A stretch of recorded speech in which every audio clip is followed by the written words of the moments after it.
Francis, yo quería hacerle Dime, una petición. dime. Es que estaba revisando el vencimiento de la entrega de la actividad uno y queda Ujú, para un viernes. ¿Es ujú. posible, digamos, como en otras materias, las entregas las dejan los días lunes para aprovechar el fin de semana y poder avanzar, digamos, en la actividad sin correr? ¿Es posible que se pueda mover esa actividad? Pues mira, si me lo piden ustedes, voy a hablar con el coordinador de la materia, ¿vale? Porque tengan en cuenta que no solamente es un grupo y no depende de mí, depende del coordinador también de visión artificial, del profesor Abdel. Se lo comento, ¿vale? Si da su visto bueno, pues lo comento en el foro o la próxima clase el día viernes ya os digo algo, ¿vale? Perfecto. Pero Mil está bien gracias, profe. que hayan solicitado eso, pues yo qué sé, imagínate que otro grupo también lo ha solicitado, pues si vemos que son varios grupos, pues tendremos que también dar un poco como te digo, de cancha, de espacio a los alumnos también, ¿no? Porque entiendo que por vuestro lado también tienen trabajo y demás, y el fin de semana a veces es más ventajoso, ¿no? Para ir avanzando en estas cosas, ¿vale? Yo lo comento. Sí, lo que me diga, pues el día viernes lo vemos, ¿vale? Profesor, Dígame. disculpa, entré ahora, no sé si ya algunos de los compañeros hicieron la misma pregunta. Ujú. Eh, es sobre el tema de la actividad y es que yo estaba buscando a ver si había, para hacer la actividad, si habían entregado algún código como base Código. El, ajá, para código hacer. El código depende de ustedes. No, nosotros no enseñamos para nada programación. Entonces, la codificación la tienes que hacer tú, Ah, ok, ok, ¿vale? De todas perfecto. formas, la próxima semana, que es el día que vamos a presentar la actividad uno, pues vamos a resolver todas estas dudas. Bueno, la próxima semana, este viernes, ¿vale? Vamos a resolver todas estas dudas, pero como dije yo en la primera clase, eh, en esta materia, nosotros no enseñamos a programar. Entonces, el código lo tienes que hacer tú, ya sea en MATLAB, en C, en CUDA, en Python, en ADA, en JavaScript, en lo que quieras, en lo que te sientas más capaz, en el cual pilotes mejor o te muevas mejor. ¿Sí? Profe, ¿y este viernes qué le tenemos que entregar? Nada. Ah. Este Usted- viernes voy a presentar la actividad uno. Ok, perfecto. Listo, ahora ¿Vale? sí. Vamos Perfecto. a leerla, por así decirlo, destriparla un poco, entenderla, ver cómo se va a calificar. A lo mejor algún ejemplo lo pueda presentar y demás para que estén un poco más tranquilos, ¿vale? No es nada del otro mundo, ¿vale? A ver, no es que me ponga en la posición de profesor, me pongo en la posición de ustedes, no es nada complicado. Ustedes vienen de un mundo donde ya saben programar, han estado trabajando y demás, entonces es como dar un vistazo a eso que han visto, ¿vale? Anteriormente en el trabajo, en la universidad, incluso porque tienen carreras técnicas, entonces es algo que no es nada fuera de lo común, ¿vale? Hugo, que has levantado la mano, y Silvina, tú después, y después vamos a... Hola, profe, buenas tardes. Sí, pues con la preocupación del compañero que hablaba de la presentación del código, más que código, y estoy de acuerdo con el profesor que no es revisar o enseñarnos a programar. En mi caso, por ejemplo, voy a poner ese ejemplo, yo suelo programar en Python y en el mismo Jupyter comento, pongo las respuestas y, mejor dicho, el mismo Jupyter me sirve como código y como presentación. Y yo Ujú, tenía también un poco esa duda si yo debo coger parte de, no sé, las imágenes que salen, copiarlas y aparte crear un documento como un PDF, o puedo entregar el mismo Jupyter Notebook con todos los comentarios que yo voy haciendo y el código junto como el documento inicial. ujú. Esa es como más mi duda, si lo puedo presentar así o si sí A o ver, sí debo crear un el, documento aparte en PDF. a ver, todo lo que sea preguntas de la primera actividad lo vamos a pasar al viernes, no nos adelantemos, Perfecto. Listo. ¿vale? Y Tendré volviendo hacia ahí atrás a la anotado. primera clase, lo que importa es el documento, no lo que hayas hecho en Jupyter Notebook, porque ese Jupyter Notebook lo puedes pasar a un compañero, cambiar el código y demás, y presentarlo, ¿vale?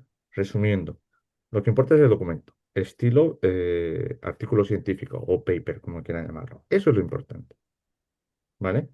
Ahora, ¿alguien tiene otra duda de la actividad uno? Que se espere al viernes, no nos adelantemos, ¿vale? Como dicen, Profesor, no sufriremos antes de tiempo. buenas tardes. Bueno, Sí, un poco la preocupación que tenemos todos, no solo por esta actividad, sino por es la tercera o cuarta quizás que tenemos que presentar. Y en ujú. realidad la preocupación es justamente eso, cómo presentarlo. No tenemos un formato, no sabemos cómo presentar cuando Por eso, usamos guía o por no, eso, sí por eso, presentar la el lab próxima clase, aparte, el día etcétera. La viernes, rúbrica asusta cuando leemos la rúbrica. Wow, no sabemos por dónde empezar o cuántos puntos nos van a bajar. Entonces, estamos miren, medios, honestamente, preocupados por eso. vale, yo les digo, bueno, lo vamos a ver el viernes. Ahora, yo creo que todos, corregirme si alguno me dice que no, eh, lo entiendo y el viernes que me lo exponga. Pero yo creo que todos, sin excepción, somos ingenieros. Vamos a estudiar una carrera de ingeniería, somos técnicos y demás. Nos hemos leído un artículo científico. Nos hemos leído incluso la revista muy interesante, si lo quieren ver así, que es muy divulgativa en Latinoamérica. Nos hemos leído. No piensen mal, o sea, no piensen que la rúbrica está como para, ¿cómo les digo? Para destriparle para sacarle las tripas y exprimirles para que piensen como un científico, como una persona que ha hecho una tesis doctoral. En ninguna manera. Es solamente el formato, ¿vale? Ahora, incluso hasta en el colegio eh, siempre hemos hecho, yo recuerdo cuando era un chaval de sexto de primaria, una hipótesis y después tenía que sacar mis conclusiones de que si lo que estaba en la hipótesis era correcto y además cuando resolví un problema. O sea, no piensen que les vamos a pedir que me hagan una tesis doctoral en ninguna manera. Es solamente el formato, ¿vale? Quedarse tranquilos. Y dejar todas estas preguntas. Y os digo, y si les parece bien, apuntarlas y las resolvemos paso a paso el viernes. Nos estamos adelantando, ¿vale? Ya sé que es vuestra preocupación. Pues créanme que vuestra preocupación debe ser más bien cómo resolver eso, más que cómo pasarlo después a un documento, ¿vale? ¿Por qué? Si buscan incluso, y me voy a tirar a la piscina, en ChatGPT, cómo hacer un artículo científico, les va a decir, pues en la introducción es esta cosa, el abstract es el resumen, materiales y métodos es cómo lo desarrollas, resultado es lo que has sacado y conclusiones, pues las conclusiones de tu trabajo. Y las referencias, pues, de dónde he sacado información. He utilizado Python, he utilizado las presentaciones de la materia, el libro que les he dado de base, etcétera. O sea, no es nada del otro mundo. No tengan miedo, ¿vale? Pero les digo, el día viernes lo vamos a ver, ¿sí? No os preocupéis.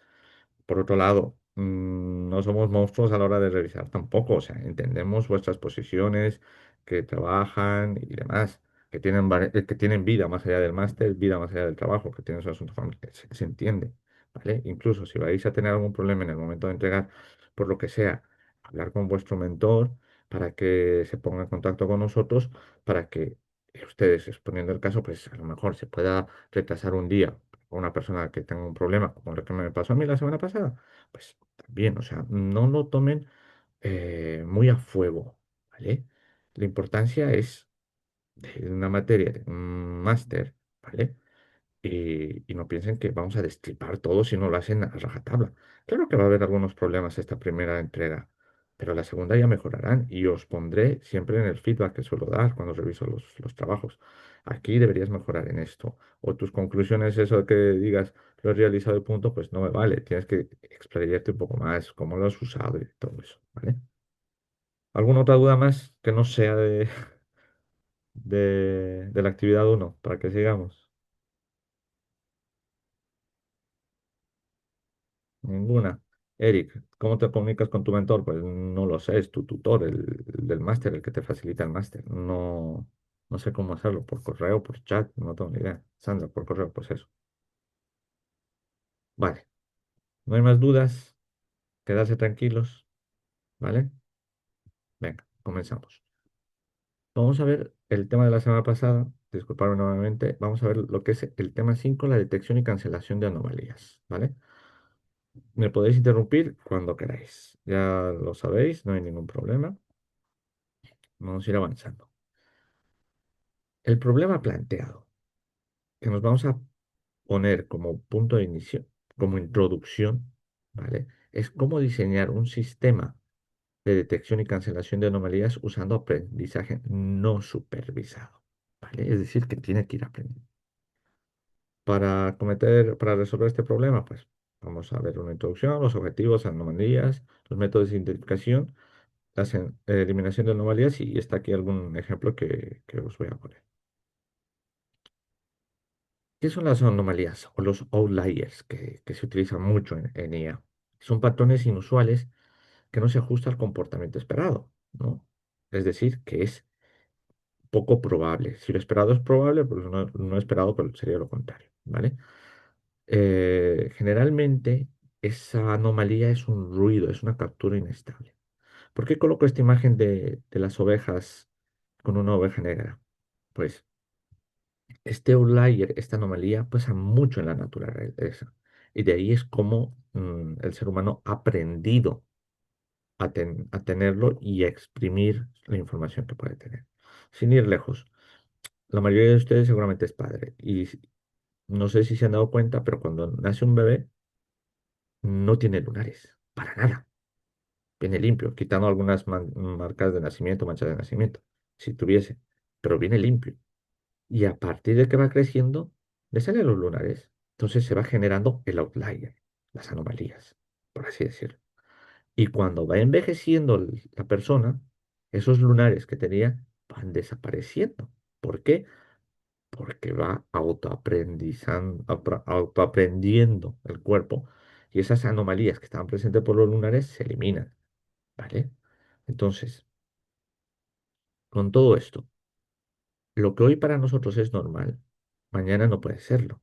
¿Sí? Por ejemplo, la situación que estamos viviendo actualmente con guerras que hay aquí en Europa. Quien les dice que mañana no hay guerras y dicen, ah, ¿qué ha pasado? O sea, y es algo no normal, porque ya estamos acostumbrados a tanto problema, pues pasa eso, ¿vale? Incluso en el tráfico de Internet ha cambiado mucho con la pandemia. Ha afectado sobre todo a los sistemas de detección de anomalías. Eh, Sin ir lejos, el trabajo. Estábamos acostumbrados a ir de sol a sol a las oficinas y a partir de la pandemia, bueno, comenzó antes, por lo menos aquí en Europa, pero a partir de la pandemia existe el teletrabajo, el trabajo remoto. Y eso ha abierto un mundo de posibilidades no solamente a las personas aquí en Europa, sino en Latinoamérica. ¿Por qué lo menciono? Porque yo tengo una parte de mi equipo que vive allí. Unos viven en Colombia y otros viven en México. Para un grupo de 20 personas, que 4 personas estén en Latinoamérica, antes era algo anómalo y ahora se considera algo normal. ¿Por qué? Porque el trabajo remoto funciona. ¿Vale? ¿Qué viene a presentar estas anomalías? ¿Qué desafío nos da? Pues el de diseñar modelos que se vayan adaptando con el tiempo, es decir, que vayan aprendiendo durante el transcurso de vida. Por otro lado, hay que entender que la anomalía es relativa. Por ejemplo, si nos vamos a la parte de healthcare, una ligera fiebre puede ser algo alarmante, ¿vale? Puede ser algo alarmante. Pero en el caso del COVID, me daba ya una referencia de lo que tenía la persona, ¿vale? Entonces, al principio fue algo fuera de lo normal, pero después era normal porque era un síntoma, ¿vale? Con todo esto, ¿qué es lo que quiero transmitir? Pues que debemos adaptar un mismo método a diferentes escenarios, ¿vale? ¿Por qué digo diferentes escenarios? Por ejemplo, lo que podemos ver aquí es una señal de ruido con anomalías, ¿vale? Pero estas anomalías, lógica difusa, exacto, Diego, nunca mejor dicho. Estas anomalías lo que me representan, si bien es un error, si me pongo en el ejemplo de que estoy comenzando a recibir señales del espacio, pues estas anomalías puede ser la detección de algún objeto, que se acerca a la Tierra, llámese el I-3 Atlas, por ejemplo, que está produciendo esos pulsos o esos pulsares por el material que tiene y por la proximidad que va teniendo a la Tierra. ¿Vale? A día de hoy es normal, pero antes era anómalo. Entonces, por eso es que se descubrió este objeto interestelar. ¿Vale? ¿Dame un segundo? Vale. Por ejemplo, en estas imágenes que tienen mucho ruido, un ruido salpimienta, es una imagen anómala. Pero ¿qué pasaría si les digo que no es un ruido salpimienta, sino es el producto de una lente, ¿vale? Que ha tenido un poco de humedad, recibe un poco de humedad por el ambiente y ha creado ese ruido. Claro, es una anomalía, pero de la lente, es un objeto externo, no dentro del sistema, ¿vale? Entonces, hay que tener ese tipo de anomalías presentes en análisis de espacio interestelar, en lo que es astrofísica. Si nos metemos a Healthcare, estas anomalías que se detectan, por ejemplo, en el cáncer de mama, que siempre lo saco, esas anomalías no son más que detección de microclasificaciones que se han producido dentro de la mama, ¿vale? Normalmente, digo normalmente porque es así, tienen las mujeres que han tenido hijos, pero cuando llega un hombre, porque los hombres también tienen cáncer de mama, se produce por una mala alimentación y el hecho de que el hombre engorde y adelgace de forma rápida y se produce esa anomalía en la parte casi por la axila, ¿vale? Entonces, antes no se distinguía eso, pero ahora gracias a que las anomalías han abierto los ojos a los investigadores, es decir, que los outliers han servido para poder encontrar esos errores y llevarlos a su terreno como posible análisis de patrones, pues han ayudado mucho. ¿Eh? Preguntas, David, las anomalías muchas veces explican cosas también. Exacto, a eso es lo que me voy. Es que cuando no encontramos un significado, pues después tenemos que encontrarlo y analizarlo para ver qué nos indica. Los escenarios en los cuales se presenta, pues en todo lo que sería el preprocesado de señales, lo que sería la parte del data curation de una imagen, por ejemplo, donde vamos a identificar y eliminar elementos espurios que puedan aparecer, que esos elementos espurios pueden ser información. Por otro lado, van a tener patrones inusuales. Nos puede servir para detectar intrusos en la red, movimientos inusuales del sistema, en el diagnóstico médico, como dije, para detectar tumores, cuando hago imágenes de PET o MRI o el TAC, durante las transacciones fraudulentas en identidades bancarias y todo eso, pues lo mismo. Incluso en la fuga de clientes, si nos metemos un poco al análisis un poco de mercado, ¿vale? Entonces, todas esas anomalías nos sirven porque tienen información por detrás. ¿Vale? Por ejemplo, aquí en una imagen que podemos ver, pues para detectar tuercas en la industria, ¿vale? Lo que estamos haciendo, pues, por ejemplo, con una red AlexNet, sí estamos detectando posibles anomalías que tenga la fabricación, ¿vale? Lo que antiguamente se utilizaba a veces eh, en sellos no destructivos a través de ultrasonidos, rayos X y demás, ahora por imagen y por algún componente más de electro-óptico, pues se puede sacar toda esa información, ¿vale? Aquí, por ejemplo, hay un artículo, bueno, es una toolbox de MATLAB donde versa estos ejemplos para que puedan sacar algo, ¿vale? También en las vibraciones de máquinas, ¿vale? Se puede tener características para poder encontrar estas anomalías, ¿vale? Estas anomalías pues van a depender mucho también del comportamiento de las máquinas, ¿vale? Perdón, se me va. Entonces, con todo esto, el proceso de detección de anomalías no se centra en los fallos, sino en las desviaciones del comportamiento de un sistema normal, ¿vale? Por ejemplo, el corazón, sistema, bombea. Y cuando hay alguna arritmia y demás, pues no es que analice la arritmia directamente, sino lo que hace funcionar mal al corazón y la casuística que me va a llevar a detectar una enfermedad, ¿vale? Con todo esto, los objetivos que vamos a presentar es definir una anomalía en el contexto del tratamiento de información, ¿vale? Conocer diferentes tipos de anomalías, estudiarlas para poder ver los métodos de identificación y por otro lado comprender y aplicar estos métodos específicos para la eliminación de estas anomalías, es decir, utilizar filtros, ¿vale? ¿Qué tipos de anomalía existen?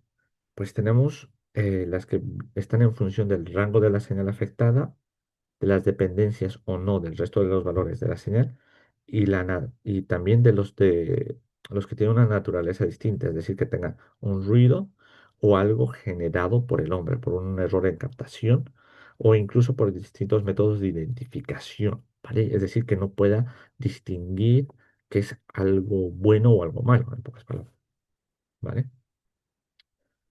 Entonces, tendríamos una anomalía puntual, ¿vale?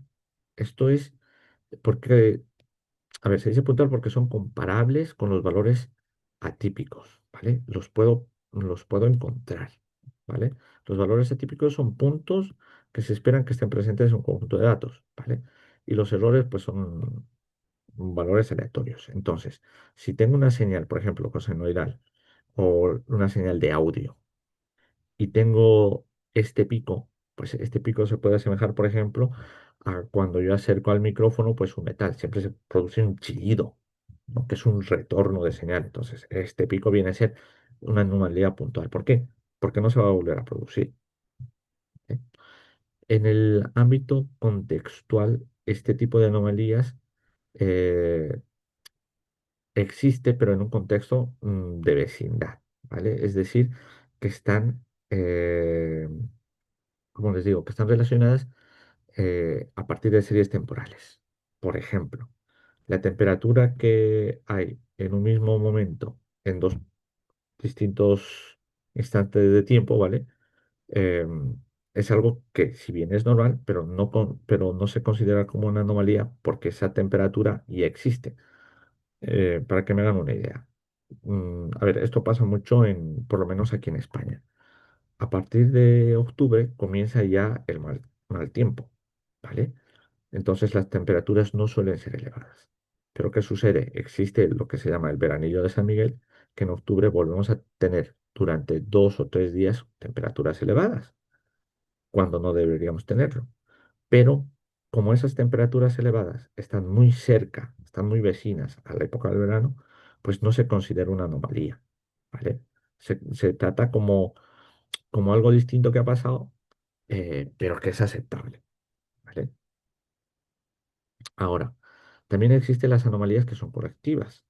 Y esto, el mejor ejemplo es cuando una persona tiene una enfermedad cardíaca, ¿vale? Una colección de instancias de datos relacionados es anómala con respecto a todo un conjunto de datos de una señal. Es decir, cuando los pulsos de una persona son correctas, que no tienen ninguna enfermedad, y de repente, por algún casual, comienza a tener un fallo, llámese porque come demasiada grasa y va teniendo colesterol, pues claro, el corazón deja de funcionar mal. Entonces, como ese funcionamiento es correcto y esa pequeña disease, esa pequeña anomalía o enfermedad hace que toda esa armonía de colecciones de señales pues sean distintas, ¿vale? ¿En qué otro ejemplo también se puede producir esto? Pues en la parte de producción, bueno, producción, vamos primero por la parte financiera, en la parte de transacciones bancarias. Todos saben que a principio de mes tenemos un ingreso de dinero en nuestras cuentas bancarias y poco a poco va degenerando hasta llegar a quedarnos sin dinero, por ejemplo, a fin de mes. Pero si alguien se saca la lotería casi a mediados de mes, pues va a tener un pico, ¿no? Entonces sería algo anómalo colectivo que está pasando en un entorno, ¿vale? Eh, Gloria que dice, eso se ve en las insuficiencias aórticas en tal... Sí, exacto, ¿vale? Entonces, tenemos este tipo de anomalías colectivas. Ahora, la anomalía colectiva vendría a ser una serie temporal, un análisis de series temporales, time series, ¿vale? Les he puesto dos enlaces aquí de MATLAB para que puedan, bueno, de MATLAB, sí, es de MathWorks, porque aquí se ve claramente en los ejemplos que van poniendo el análisis de estas series de anomalías en el tiempo, en análisis series temporales.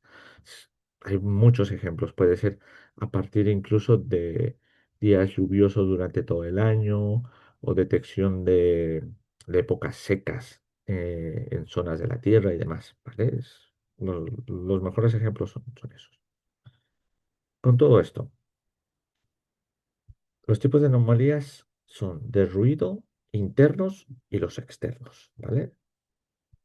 Lo que sería ruido interno, ¿vale? Viene a ser los de patrón fijo, aleatorios y los de banda, ¿vale? Los patrones fijos, lo que habíamos comentado en su momento, que es algo puntual, ¿vale? Y que puede ser también puntual y aleatorio y en bandas que pueden seguir un poco en el tiempo. Si nos vamos a las anomalías de artefactos de captura o internos, ¿vale? Está presente, por ejemplo, el aliasing. ¿Vale? Y los artefactos de el aliasing, para que se hagan una idea, pues es este error que se saca cuando saca una foto, ¿vale? Por distorsión de luz y demás, pues se ve más o menos como este efecto, llámese, yo que sé, aberración óptica que se produce, más que todo porque la frecuencia de muestreo de la cámara y de la luz que refleja justo en el punto idóneo, pues hace que tengamos esos errores, ¿vale? Profesor, Incluso, una cosa, usted aquí le llama anomalías. sí, Sin embargo, pues analizando y viendo el conjunto de imágenes que ha mostrado desde las primeras clases, ujú, esas anomalías son las que utilizan para los filtros todos estos softwares de la claro, es, edición de imágenes. claro, es que Ponerlo bonito a uno, o ponerlo feo, ponerle... sí, es que lo suyo es que como vamos a llegar a cómo resolver esto, que es colocar los filtros, pues la palabra correcta, técnica, es anomalía, ¿vale? Es Listo. eso, pero sí, estamos llegando a eso, no te preocupes, ¿vale? Ahora, el aliasing es lo que les digo. Por ejemplo, si ustedes acá cogen su celular y lo enfocan a la tele para grabar, yo que sé, un spot comercial o la parte final de Stranger Things y demás, pues van a ver que comienza a haber un aliasing porque ven esa clásica barra que va subiendo y bajando sobre la imagen, por el refresco de la pantalla, por el refresco del móvil, y es esa anomalía, que no es más que un ruido, ¿vale? Dentro de los internos también tenemos la baja resolución, es decir, tener una imagen que por casualidades de la captura, pues la resolución es baja y me produce esos errores. O lo que vimos en la segunda clase, en el tema 3, ¿no? La baja resolución me producía ese error, ¿no? Y también está la parte del desenfoque, ¿no? Por ejemplo, lo que me ven ahora mismo. Yo tengo un desenfoque puesto a posta para que no se vea el fondo de la habitación, ¿no? Yo lo estoy usando a mi favor, pero es una anomalía. ¿Por qué? Porque no podemos ver de forma clara lo que está detrás mío, ¿vale? Y finalmente lo que serían las distorsiones o relaciones ya por agentes por los artefactos de captura, problemas en la lente o utilizar un lente ojo de pez y demás para que podamos tener una mejor, eh, ¿cómo se dice? Una mejor zona de visión, ¿vale? Por otro lado, dentro de los artefactos externos, hemos visto antes los internos, dentro de los externos está el movimiento y el color. ¿Cuántos de ustedes han comenzado a utilizar las primeras máquinas digitales? Había la opción esta de una persona en una bicicleta que servía para exactamente estas fotografías de deporte o de alta velocidad, donde sacaba varios frames o varias fotos para quitarse ese movimiento o ese efecto de movimiento. Y por otro lado, lo del color, lo que suele suceder en el atardecer o en el amanecer normalmente, ¿no? Que dependiendo cómo esté enfocando, o si manejo mejor la obturación o me voy con el ISO y demás, pues tengo este tipo de respuestas, ¿no? O de anomalías. Y después, lo que me gusta, la sobre y la superexposición, que dependiendo qué tan hábil sea mi dispositivo, pues tengo mejores o peores fotos, ¿no? Una que está subexpuesta, es decir, más oscura, la expuesta sería más o menos la idónea y la sobreexpuesta que sería muy clara, ¿no?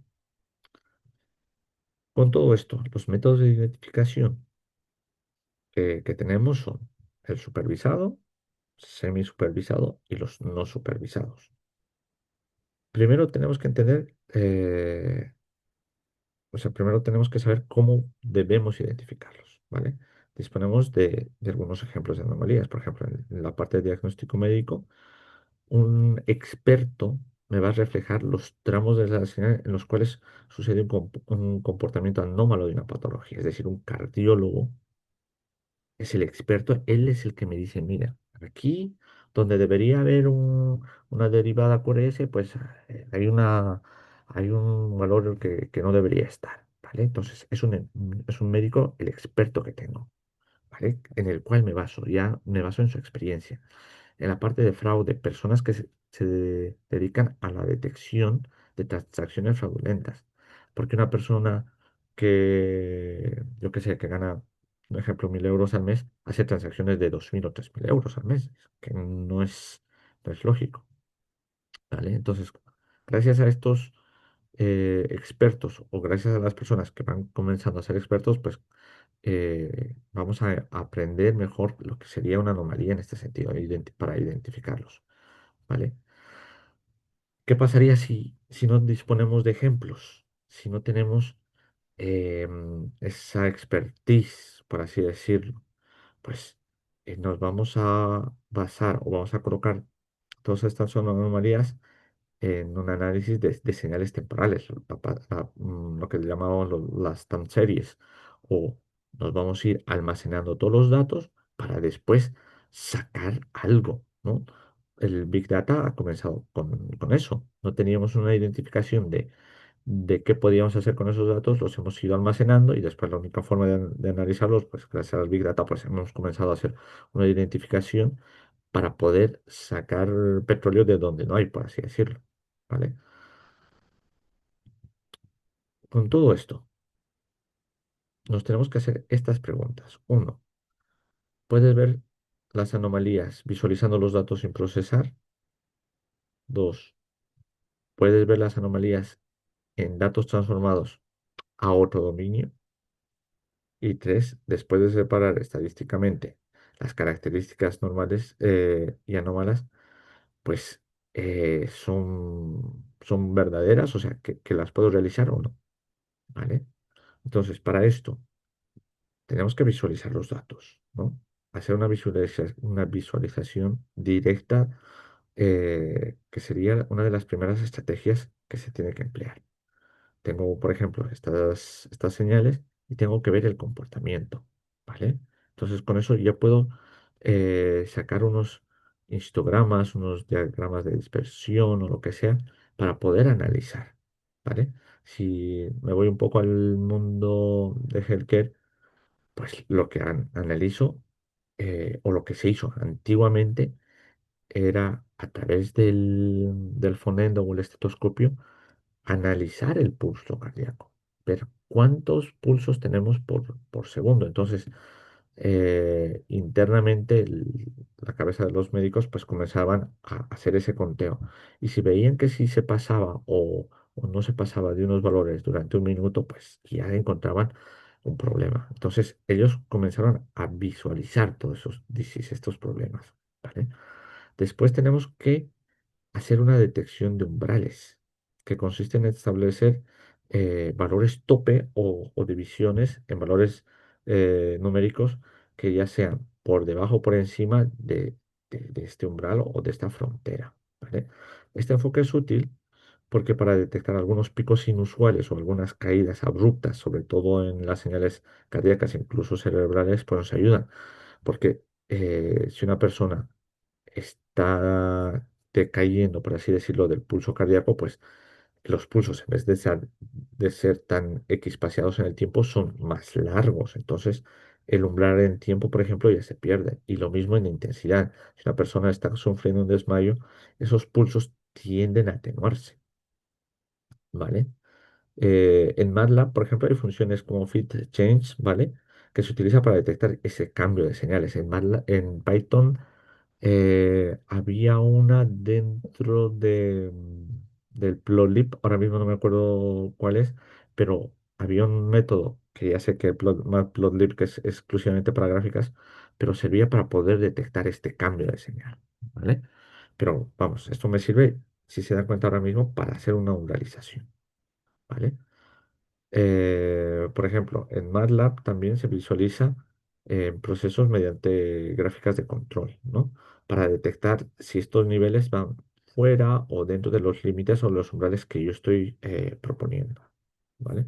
Diego, la tecnología que tienen los vehículos para detectar que el piloto se está quedando dormido, pues mira, es una forma también en las cuales, digamos que ejerce una presión sobre el volante, manubrio, como quieran llamarlo, Y cuando se va soltando, cuando va perdiendo esa presión, pues los valores van atenuándose.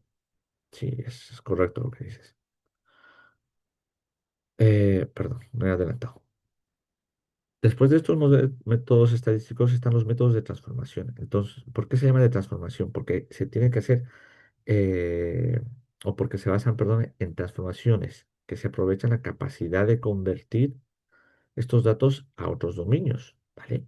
Sin ir lejos, del tiempo a frecuencia, ¿vale? Que es uno de los componentes principales donde me va a servir para poder detectar más patrones y detectar más valores atípicos.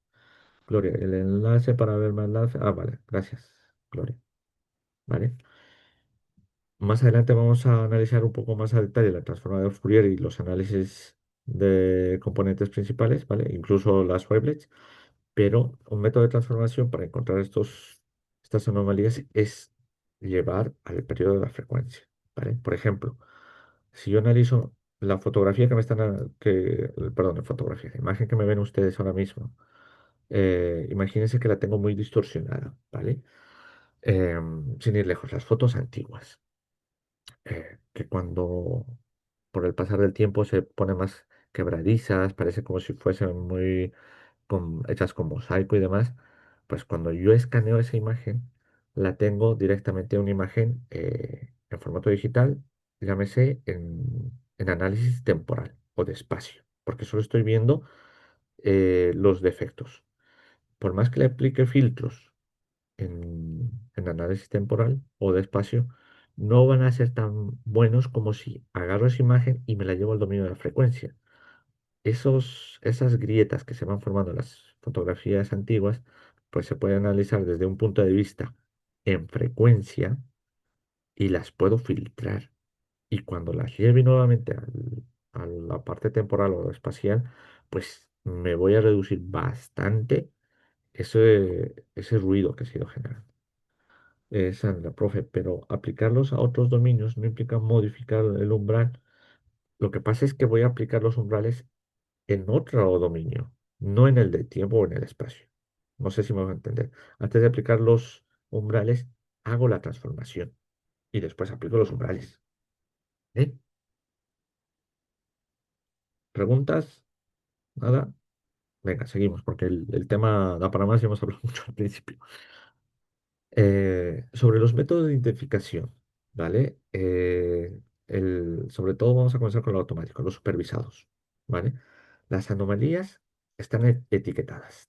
Es decir, tengo mi ground true, ¿vale? Mi golden pattern, como quieran llamarlo, que me va a servir para entrenar un clasificador, un machine learning, lo que quieran, y voy a tener un reconocimiento de patrones tradicional de anomalías versus lo que no es anomalías, ¿vale? Está supervisado. Entonces, puedo encontrar ese punto de aprendizaje óptimo, ¿vale?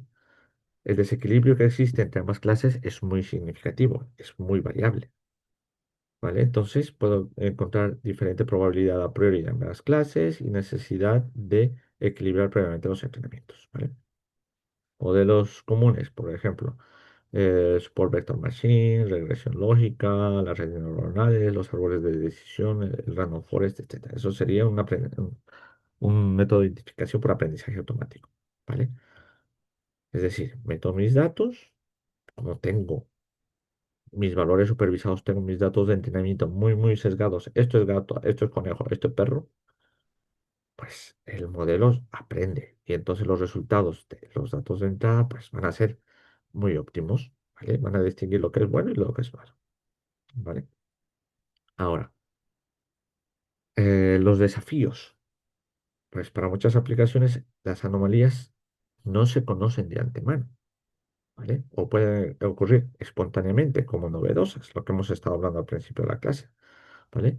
Entonces las muestras anómalas son muy escasas, los datos no son balanceados. Entonces el problema va a estar en reconocer esa clase minoritaria. De ahí que surgen los métodos semi-supervisados donde existen anomalías no etiquetadas, donde hay una aproximación supervisada por un entrenamiento con un clasificador one class, es decir, eso no es, o lo detecto o no lo detecto, ¿vale? Entonces de ahí las anomalías a la salida de mi clasificador me van a reflejar una baja probabilidad, ¿no? Del error, ¿vale? Comúnmente se utiliza un support vector machine con un núcleo gaussiano para estos procedimientos, pero también existe el isolation forest, el local outlier factor o el LOF, que este es muy utilizado sobre todo en la parte de eh, computer vision enfocado a defensa, ¿vale? Y las redes de autoencoders, ¿vale? De ahí que para el método de identificación de un método no supervisado, pues mis datos de entrada son estos.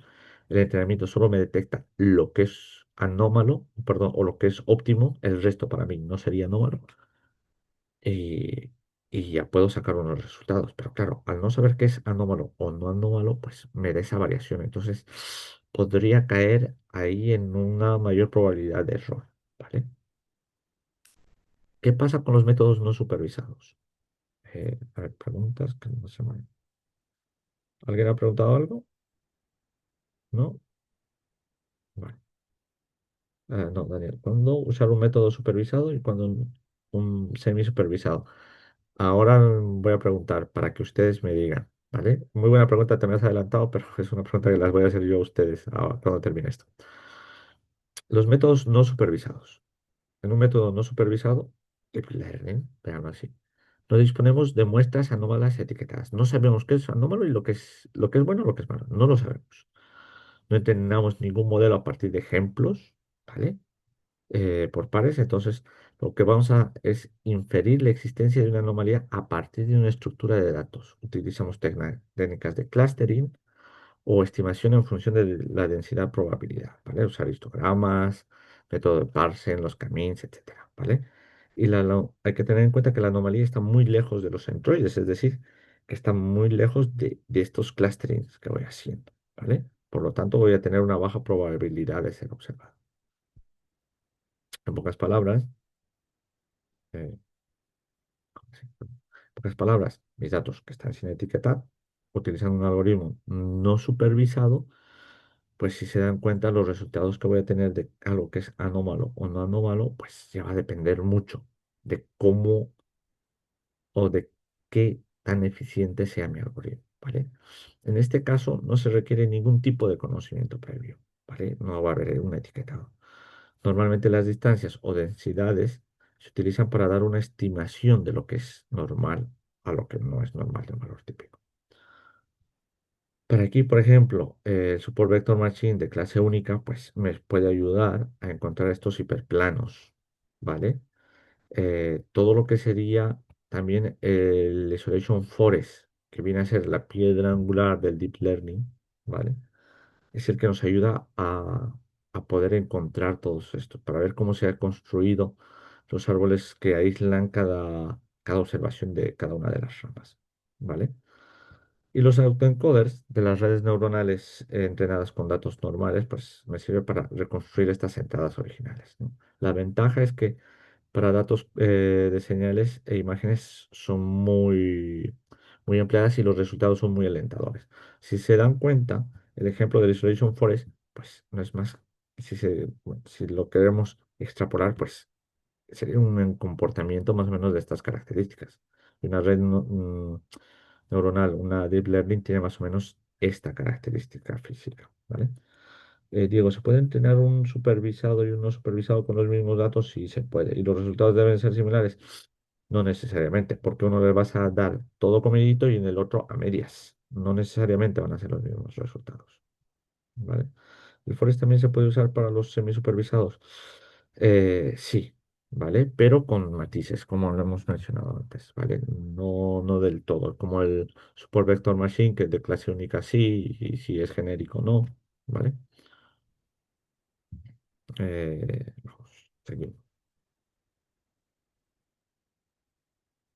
De ahí que, por ejemplo, esta imagen entre no supervisado y semisupervisado, pues lo que tengo es ser una vecindad donde me fijo si tengo un camins, un isolation forest, o si no es supervisado pues, o semi, pues me fijo si puedo hacer un clustering, o si tengo métodos estadísticos para ver si son paramétricos o no paramétricos, etcétera, ¿vale?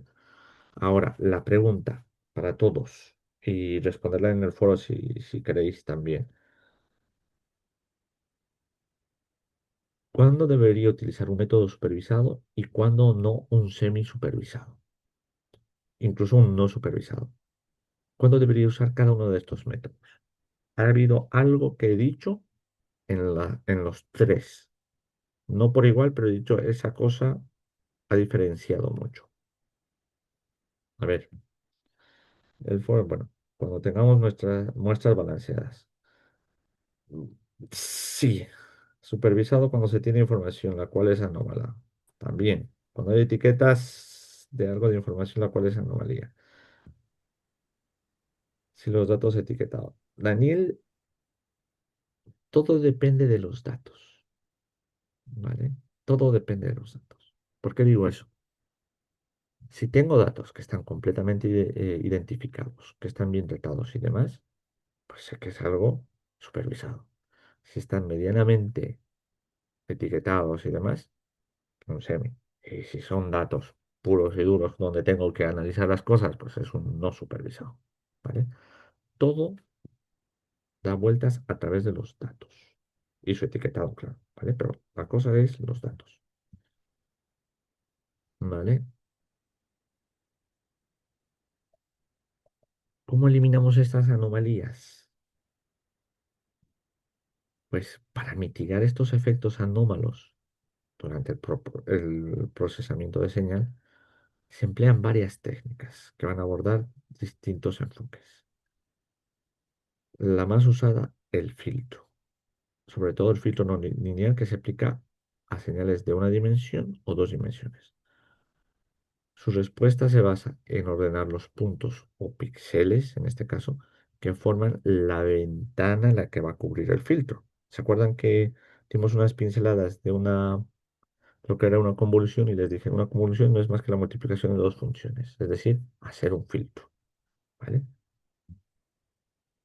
Se puede iniciar con un supervisado para generar etiquetas y posteriormente pasar por un supervisado. ¿Cómo? Un no supervisado. Sí, se puede hacer eso. Puedes hacer todas las mezclas que quieras, yo, pero se puede hacer, sí. Entonces, tenemos varios tipos de filtrado, ¿vale? Están los filtros de mediana, los filtros de media, que son populares para eliminar todo tipo de ruidos, ¿vale? Pero hay que tener en cuenta una cosa, el filtrado está presente tanto en el dominio temporal como en el dominio de la frecuencia, ¿vale? En el dominio de la frecuencia se emplean los filtros paso bajo, paso alto, paso a banda y demás que me permiten aislar estos componentes, ¿vale?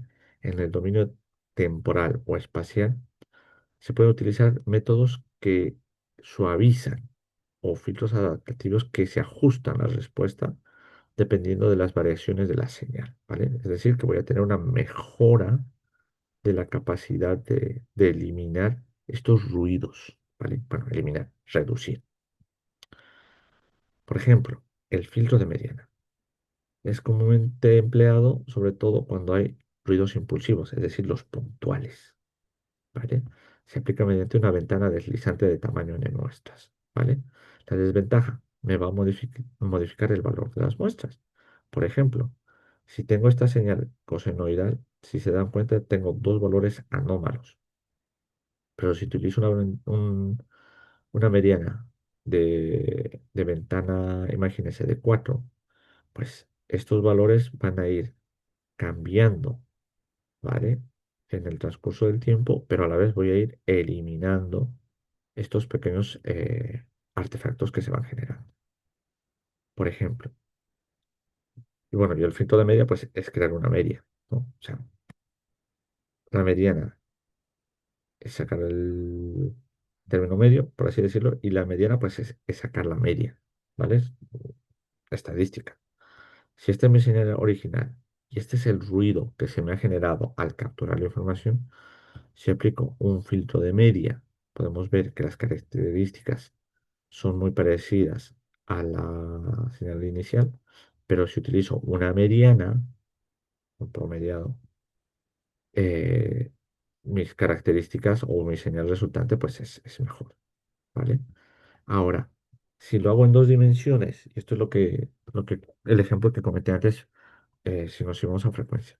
Si utilizo un filtro de mediana en dos dimensiones con una ventana de 3x3, pues esta señal que está muy distorsionada, pues va a tener una mejor visualización por la exposición de este filtro de 3x3 o 5x5 que va a recorrer cada grupo de 3x3 o 5x5 píxeles durante toda la imagen. Puede ser como una pequeña interpolación, es decir, multiplicación de dos funciones, que es el filtro, para poder obtener esos valores, ¿vale? ¿Cómo lo implementamos en MATLAB? No se preocupen, que tengo los scripts en Python, pero en MATLAB pues, es un ejemplo que también para que la gente que usa MATLAB pues, no diga que no hemos hecho cosas.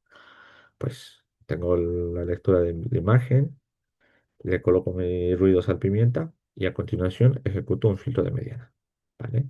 Y claramente podéis ver, pues el resultado es perfecto.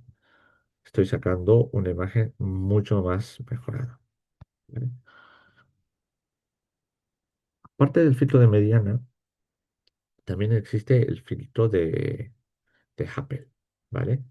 Que me permite distinguir los outliers y por otro lado bajarlos, ¿vale?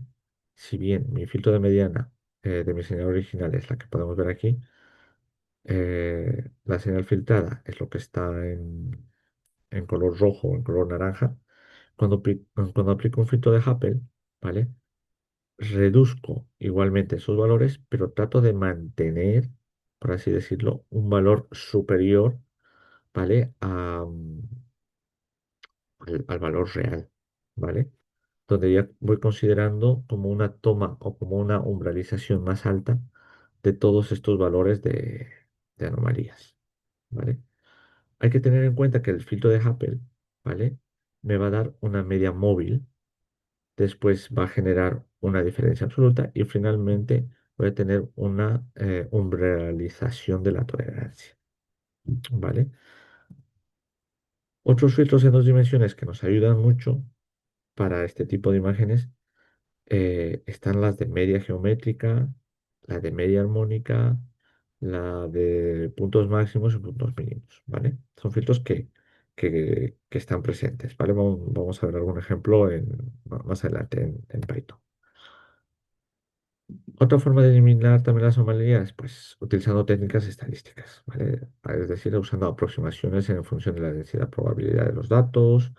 De esta forma, pues las anomalías van a ser los valores poco probables, entonces hay forma de poder distinguirlos, o perdón, identificarlos y por lo tanto se puede hacer una extracción o una eliminación, reducción de estas muestras anómalas, ¿vale? Uno de los ejemplos más claros, pues, sería a través de técnicas de estadística a partir de un histograma. Hago yo una discretización variable de una imagen, por ejemplo, y después hago un ajuste de Freedomize, por ejemplo, donde voy a obtener el valor de la imagen en términos estadísticos, en términos de histograma. Los que tenían antiguamente las antiguas cámaras reflex, las digitales, pues tenían ese análisis de histograma incluso para cada color RGB, ¿vale? Entonces podíamos ver qué predominancia existía de colores en una imagen, ¿vale? Eh, También, hablando sobre la eliminación de anomalías en la parte estadística, pues están las que tienen o las que se basan en estimaciones paramétricas, donde se asume que la función de densidad probabilidad, por ejemplo, es normal. Se estiman parámetros en función de la media o de la varianza, incluso de la covarianza en algunos casos. Y la desventaja es que a veces la función de densidad probabilidad real de la variable es distinta de la inicialmente supuesta o de la señal original. ¿Se pueden combinar técnicas? Claro que se pueden combinar técnicas, ¿vale? Se pueden combinar técnicas. Ten en cuenta que lo que estamos viendo son pequeñas herramientas, pequeños filtros que tú puedes ir colocando a la salida de uno, pues la entrada del otro, y hacerlos en cadena y ver incluso qué mejoras, o incluso en paralelo y después macharlas, es decir, multiplicarlas punto a punto, ¿sabes? Se puede, bueno, eso en el dominio del tiempo, del espacio, la frecuencia no tanto, pero puedes jugar con todo eso, ¿vale? Se puede ir a aplicarlas clásicas ventanas de Parsec. Seguramente van a ver en otra materia una explicación más detallada de esto. Las ventanas de Parsec son útiles en situaciones donde la forma de distribución no es conocida de antemano. Entonces, esta ventana de Parsec nos sirve como una herramienta flexible para estimar densidad de probabilidad a partir de los datos de la muestra, ¿vale? Es decir, es un método no paramétrico, pero es muy robusta a detectar estos outliers, estas anomalías, ¿vale? La ventana de Parsec se caracteriza a través de esta ecuación, quedarse con la ecuación, ¿vale? Donde tenemos f de x, que es la estimación de densidad de probabilidad en un punto x, en el número de puntos, h el ancho de la ventana, de la distancia del espacio y k la función del núcleo, ¿vale? Donde el núcleo viene a ser expuesta de esta forma, ¿no? Uno partido a la raíz de 2pi, ¿vale? Por el componente. Bueno, antes de meternos a las preguntas, vamos a revisar que tengo aquí, como siempre, ¿dónde estás? Mi ejemplito en MATLAB, digo en MATLAB, en Python. Si queréis que ponga algún ejemplo en MATLAB, también decídmelo para que haga algunos, aunque bueno, iré switchando, ¿vale? Si puedo colocar alguno en C, también os lo pondré en C, ¿vale? Eh, este es un ejemplo que he hecho. eh, pues recuerdo, utilizo la base de los primeros ejemplos para ir tirando del hilo en toda la materia, donde aquí se detectan las anomalías con un producto usando Deep Learning. He usado un AlexNet, ¿vale? Y un Support Vector Machine. Vamos a detectar los cambios de señal, el FinCET que ha puesto el enlace en MathWorks, también vuestra compañera. Voy a sacar los gráficos de control y también el filtrado de mediana de las señales, en imágenes en uno de ellos, en los dos, ¿vale? Ejecutando esto, ya no sé si les ha dado tiempo de revisar mi código, pero bueno, le he comentado lo mejor posible. Sí, lo voy a compartir, no te preocupes, siempre lo subo, ¿vale? Juntamente con la presentación. Está todo aquí bien expuesto y bien explicado. Si quieren un poco más de detalle, pedírmelo y lo detallo más para las próximas clases. Lo que hago aquí, a ver si, aquí está. A ver si puedo bajar esto. Ahí está, lo podéis ver bien, ¿no? Pues, por ejemplo, para los cambios en una señal de audio, pues esos pequeños picos, esos outliers que se van generando, pues tenemos aquí la detección de los puntos de cambio en un tipo de señal sintético que lo he generado yo sintéticamente, también están presentes la pequeña detección. Eh, para la parte del control de Seward, la regla del W2, que no es más que un ejemplo de violaciones respecto al cambio de señal, pues también está presentada aquí. Si nos vamos a la parte de Healthcare, en una señal de SG que es ruidosa, que he puesto ya puesto un ruido gaussiano. A ver, es una señal sintética, ¿vale? Pero le he puesto ruido gaussiano. Pues he hecho una comparación de distintos filtros de mediana. ¿Cómo se vería con una ventana de 3, es decir, coger tres muestras y el valor va a ser el punto medio de esas, o sea, de esas tres, lo mismo por una ventana de 7, una ventana de 15, ¿vale? Entonces, si mi señal original es la que está punteada más la que voy realizando los filtros de mediana, como se pueden ver, la señal verde sería la que más se aproxima a mi señal original, ¿vale? Y lo mismo, pues, cuando hago un filtrado con un valor de 7, bueno, que es esta, ¿no? Y bueno, también el filtrado de ruidos impulsivos, comparaciones con señales originales, que esto, bueno, ya lo sabéis, que lo hemos visto ahora. Y lo que quiero ver, que vean es un poco lo que habíamos visto, lo de los ruidos la semana pasada, ¿vale? Y aquí pues pueden ver cómo una señal original y después de haber sido adicionado por un ruido, en este caso sal pimienta, pues utilizando un filtro de mediana, pues si se dan cuenta, la imagen resultante filtrada respecto al original, pues es similar, ¿no? No digo que sea 100% idéntica, pero es muy similar. Ahora, vamos a ver para imágenes 2D puras, ¿vale? Voy a ejecutar este. No sé si tengo la imagen del gato guardada, vamos a verlo. Eh, tiro para abajo. Voy a subir la propia imagen.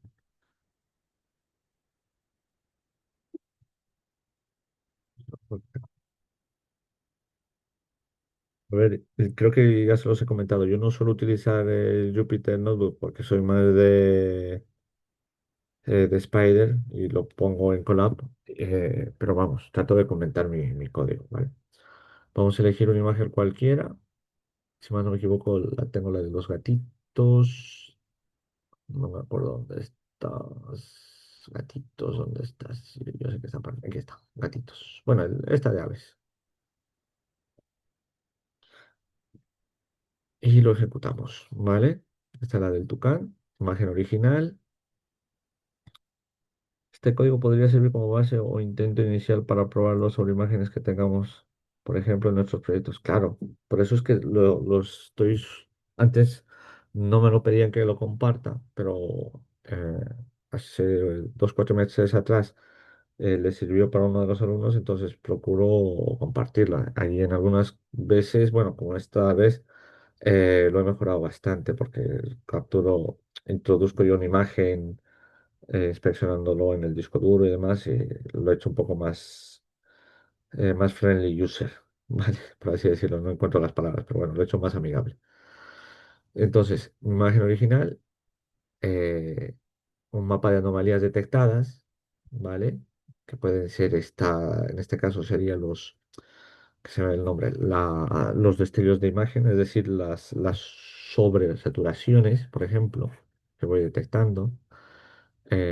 Aquí las he ido marcando, ¿vale? Se puede decir, las he ido clusterizando, si lo quiero ver así, y después hago, pues, una visualización de todas estas características. Entonces, estoy haciendo como un aprendizaje no supervisado, porque estoy haciendo clustering de cada una de las anomalías a partir de la imagen, ¿vale? Después tengo la detección de los puntos de cambio, ¿no? Los contrastes que voy generando, que voy obteniendo, saco los perfiles. Esto de aquí, para que se hagan una idea, no es más que sacar los valores de los píxeles que tenga en estas líneas, tanto vertical como en horizontal. Nada más, no me he inventado estas señales. Son los valores que tengo de los píxeles, nada más en escala de grises. ¿Vale? A estos scripts que me refería de compartir para practicar. Sí, estos siempre los voy a poner. Alguien que me confirme, estoy compartiendo los PPTs, bueno, que son PDFs y el código, ¿no? Lo podéis ver, ¿sí o no? Alguien que me lo diga. Sí, profe, hasta el último tema Claro, 3. hasta el tema Sí, 4. 4. Eso, vale. Y podéis ver la carpeta de ejercicios del profesor Abdel. Sí, la de también. De Abdel también, vale, genial. Lo digo porque él está compartiendo ejercicios. Yo prefiero compartir el código, es lo mismo, ¿vale? Pero bueno, es por ser un poco más prácticos. Vale, muchas gracias. Daniel, el código donde defino que es una anomalía. Pues está aquí arriba. A ver, espera, termino y lo analizamos un pelín más, ¿vale? Porque ya son las 11 y nos estamos pasando. Bueno, aquí en el control de calidad de la imagen, ¿vale? La regla de WE2, que está explicado también ahí arriba, me sirve para el control de calidad de la imagen, ver los outliers que se generan, el filtrado, la imagen original, le coloco el salpimienta, le hago un filtrado 3x3, una ventana de 5x5, de 7x7, de 9x9, y aquí me gustaría que vean, ahí se ve bien. Miren el ojo del tucán, ¿vale? Eh, Olvídense de esta imagen de momento. Cuando volvió el filtrado, fíjense qué ha pasado con el ojo del tucán. ¿Alguien? ¿Nadie? Cuando tengo un filtro de 5x5 o de 7x7 o de 9x9, ¿qué pasa con el ojo del tucán? ¿Alguien me lo puede decir?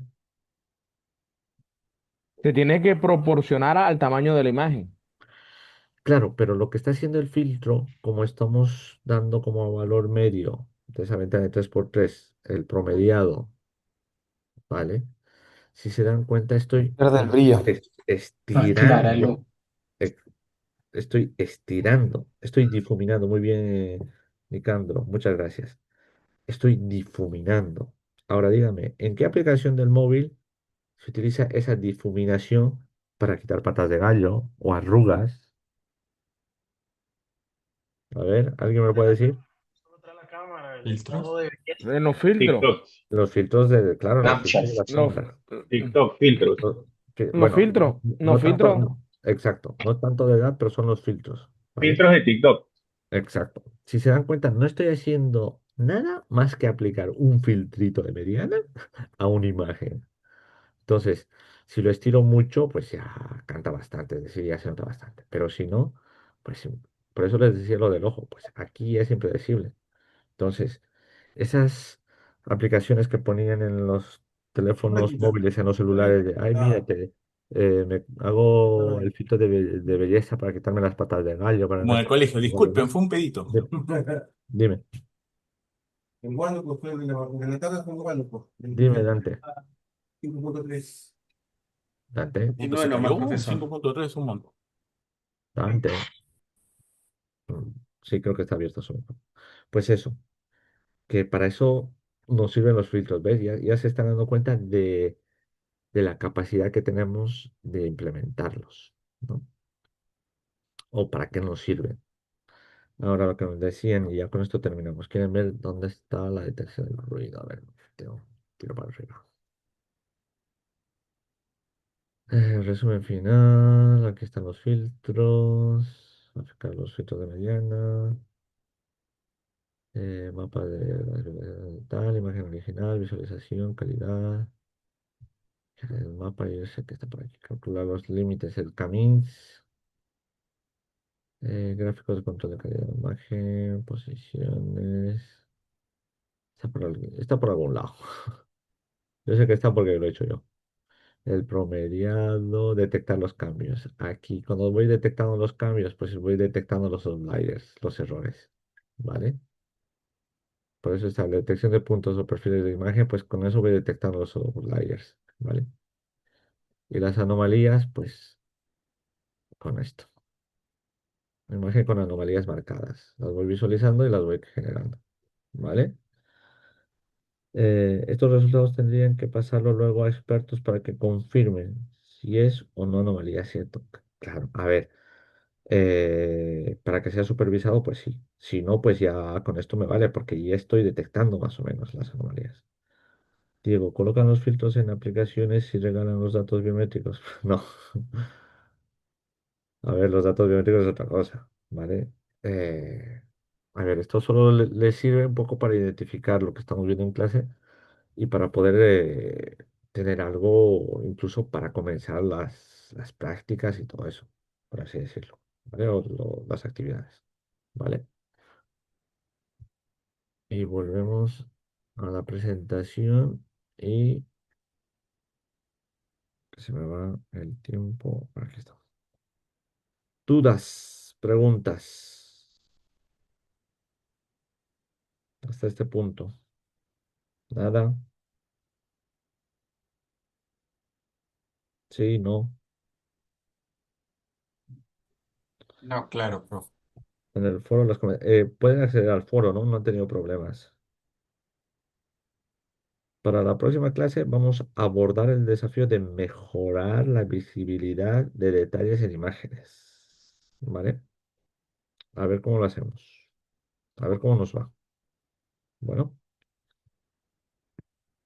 el viernes vendrán muchas dudas. Vale. Para eso estamos.